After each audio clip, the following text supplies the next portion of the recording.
Namun penyidik tidak melakukan penahanan.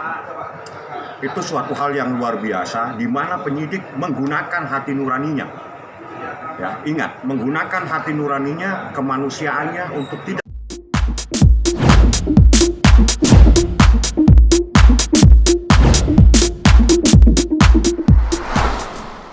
Mari orang yang nggak ngerti hukum menanggapi persoalan ini.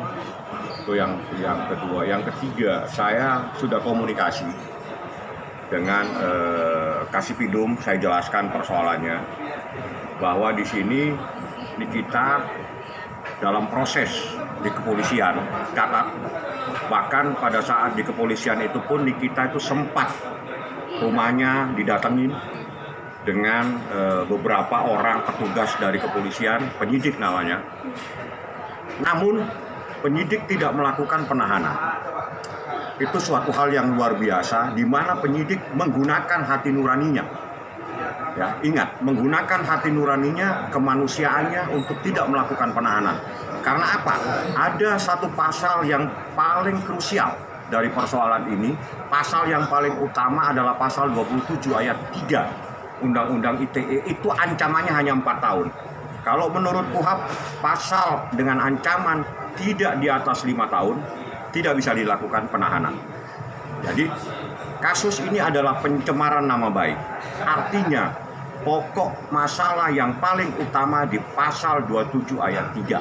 Kalau pasal 27 ayat 3 itu adalah ibu kandung dari sebuah persoalan. Tidak mungkin tiba-tiba anaknya yang diakui, ibunya tidak diakui. Logikanya seperti itu. Artinya, itulah yang dijadikan dasar pertimbangan dari penyidik pada saat itu tidak melakukan penahanan. Karena memang yang dilaporkan adalah pencemaran nama baik. Hanya pencemaran nama baik. Kalaupun ada pasal lain, itu adalah pasal bagian yang tidak terpisahkan. Sehingga tidak bisa terus pasal ini yang dipergunakan, itu silakan lah. Tapi yang jelas pasal ini pencemaran nama baik, bukan kasus narkotika, bukan kasus teroris, bukan kasus pelanggaran HAM. Ya, bukan juga kasus pembunuhan. Artinya tidak ada pasal-pasal yang menyebabkan kita harus ditahan. Itulah yang menjadi dasar. Namun ada persoalan beda pada saat kejaksaan mempunyai pemikiran beda dalam menanggapi. Itu silakan. Tapi saya tekankan sekali lagi bahwa kasus ini adalah pencemaran nama baik. Ya.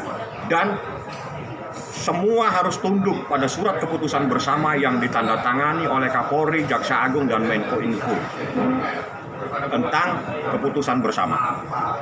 Ya, di mana aturan-aturan ITE semua ada, itu ada semua dan mereka semua sudah paham. Jadi saya sudah ngobrol sama bahwa Nikita itu adalah single parent. Ya, ada anak 3 dan dia tidak mungkin lari kemana-mana karena dia paling gampang dicari. Cari saja dia di lokasi syuting pasti ada. Tidak mungkin lari kemana-mana. Sudah saya jelaskan semua dan saya mengajukan permohonan untuk penangguhan penahanan. Seperti itu tadi. Dan setelah itu saya ketemu Niki hanya menyampaikan beberapa hal. Yang pertama, dia hanya ingin saya mencoba untuk berkomunikasi dengan anaknya, terutama Loli. Karena Loli yang bisa berkomunikasi yang paling dewasa dan kenal dengan saya.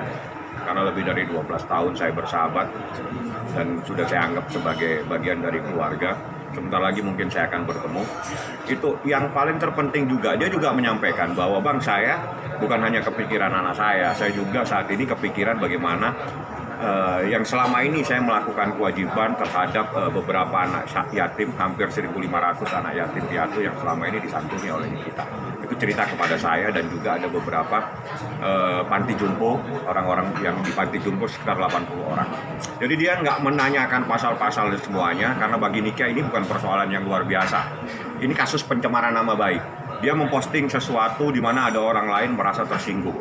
Saya tidak tahu siapa yang tersinggung, luar biasa sekali.